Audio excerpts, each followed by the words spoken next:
जुलाई 2024 में बांग्लादेश गवर्नमेंट ने फैसला किया था कि गवर्नमेंट नौकरियों में 30% रिजर्वेशन फ्रीडम फाइटर्स के वंशजों को देंगे, जिन्होंने 1971 बांग्लादेश लिबरेशन वॉर में पार्टिसिपेट किया था, जिसका नतीजा युवाओं ने प्रोटेस्ट किया, जिसकी वजह से बांग्लादेश की उस समय की तत्कालीन प्रधानमंत्री शेख हसीना को गद्दी छोड़नी पड़ी और अपनी जान बचाने के लिए बांग्लादेश छोड़ना पड़ा।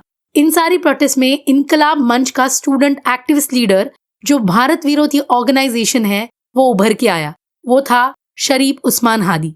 ऐसा कहा जा रहा था आने वाले 12 फरवरी 2026 में होने वाले बांग्लादेश इलेक्शन में ये शायद जीत भी जाता, परंतु 12 दिसंबर 2025 को शूटर्स द्वारा इस व्यक्ति पे गोली चलाई गई और 18 दिसंबर 2025 को इस व्यक्ति की मृत्यु हुई, जिसका नतीजा बांग्लादेश में हिंसा हुई, पर्टिकुलरली टारगेटेड वायलेंस हुआ। मीडिया हाउसेस पे अटैक किया गया जो प्रो इंडिया थे। ये सब बांग्लादेश में तब हो रहा है जब बांग्लादेश में लोगों द्वारा चुनी गवर्नमेंट नहीं है, बल्कि इंटरिम गवर्नमेंट है अंडर मोहम्मद यूनुस, जो चीफ एडवाइजर ऑफ बांग्लादेश है। ये भी एंटी इंडिया ही स्टैंड रखते हैं।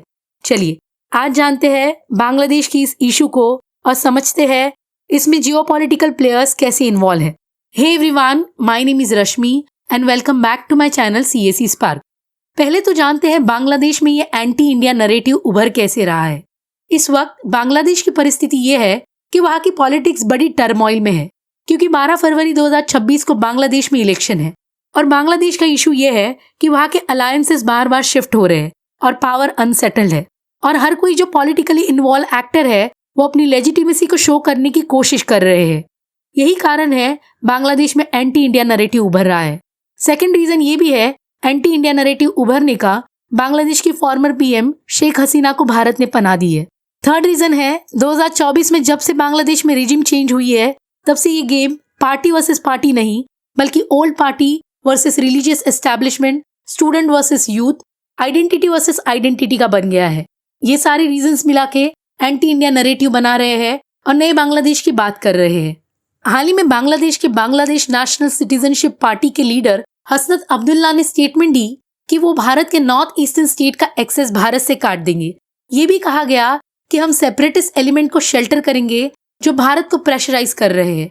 हालांकि इस स्टेटमेंट से भारत को कुछ फर्क नहीं पड़ता, क्योंकि भारत सरकार और भारत की एक्सटर्नल इंटेलिजेंस एजेंसी बहुत सामर्थ्य रखते हैं कि ऐसे छोटे इश्यूज को वो टैकल कर सके।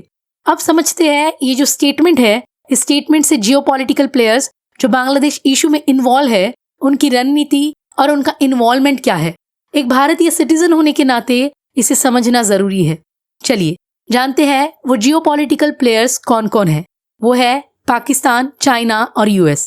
अब जब ये स्टेटमेंट बांग्लादेश से आती है, तब इन 3 प्लेयर्स को एक्सेस मिल जाता है भारत के नॉर्थ ईस्टर्न स्टेट को डिस्टेबलाइज करने का, स्पेशली सिलीगुड़ी कॉरिडोर को। कैसे जानते हैं? पहले जानते हैं ये सिलीगुड़ी कॉरिडोर क्या है।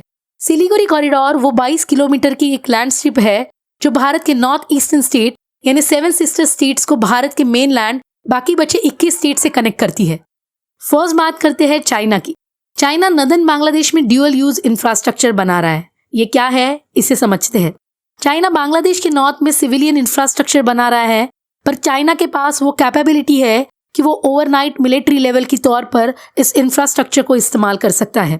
भारत भी स्ट्रांग है, उसने भी सिलीगुड़ी कॉरिडोर के पास मिलिट्री गैरिसन बनाए हैं और उसी को काउंटर करने के लिए चाइना ये नदन बांग्लादेश में इंफ्रास्ट्रक्चर बना रहा है। सेकेंड बात करते हैं पाकिस्तान की। ऐसा देश जिसके आवाम के पास खाने के लिए कुछ नहीं, वो देश ऐसी स्टेटमेंट सुन के ये सोचता है कि भारत अपनी मिलिट्री प्रेजेंस सिलीगुड़ी में शिफ्ट करेगा तो मिलिट्री प्रेजेंस कश्मीर घाटी में घटेगी, तो पाकिस्तान को यहाँ एक स्पेस मिल जाएगी कश्मीर घाटी में। यही कारण पाकिस्तान बांग्लादेश को सपोर्ट कर रहा है, पर पाकिस्तान को सिंदूर 1.0 नहीं भूलना चाहिए। पाकिस्तान को एनालाइज करे तो एक बात पता चलती है कि उसकी स्ट्रैटेजिक थिंकिंग और लॉन्ग टर्म प्लानिंग बहुत वीक है। शॉर्ट टर्म थिंकिंग और पुअर प्लानिंग के कारण ये देश कभी कोई युद्ध आज तक नहीं जीत पाया है। यही सोच के कारण पाकिस्तान का अस्तित्व मिटने के कगार पे है। ये देश एक्सट्रीम रेडिकल सोच के कारण आर्थिक और राजनीतिक रूप से खुद तो डूबा हुआ है, और बांग्लादेश जो आर्थिक रूप से उभर रहा था उसे भी डुबा रहा है। थर्ड बात करते हैं US के रोल की। अमेरिका कभी नहीं चाहता बांग्लादेश में भारत का डोमिनेंस बढ़े। यही कारण था शेख हसीना, जिनके रिश्ते भारत से अच्छे थे, उनको गद्दी से हटाना। अमेरिका को बांग्लादेश का सेंट मार्टिन आइलैंड का एक्सेस चाहिए था ताकि वहां वो अपना बेस बना सके to counter China. But Sheikh Hasina जो बांग्लादेश की पीएम थी, उन्होंने मना किया, जिसका नतीजा उनको गद्दी से हटा दिया। इसके बाद यूएस ने भारत से बात की नॉर्थ ईस्ट के एक्सेस के लिए, again to counter China. Bharat ने भी मना किया तो भारत में भी रिजिम डिग्रेडेशन करने की कोशिश की गई, पर यूएस को नाकामयाबी मिली।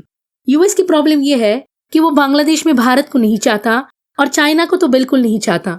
रीजन सिंपल है, अगर चाइना का इन्फ्लुएंस बढ़ा तो बे ऑफ बंगाल यानी बंगाल की खाड़ी में चाइना का दबदबा बढ़ेगा, जो यूएस कभी नहीं चाहता, और खुद भी इनवर्ड लुकिंग फॉरेन पॉलिसी के कारण अपना इन्फ्लुएंस बांग्लादेश में नहीं बढ़ा पा रहा। इसे पता चलता है ये देश कंफ्यूज्ड है। यही सारे reasons plus Bangladesh political chaos, these are breeding grounds for extremism and violence, जो कि आज की डेट में हम बांग्लादेश में देख रहे हैं। हर देश के नागरिक को एक बात हमेशा याद रखनी चाहिए, हर देश की असली ताकत उसका युवा होता है।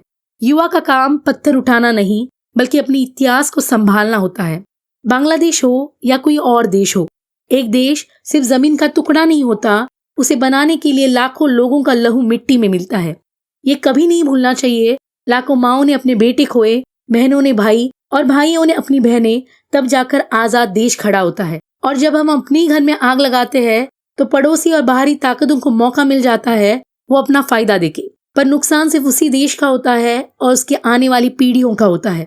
इसीलिए युवाओं को एक बात समझनी जरूरी है कि युवा देश की ताकत है, उन्हें देश को बचाना है, तोड़ना नहीं।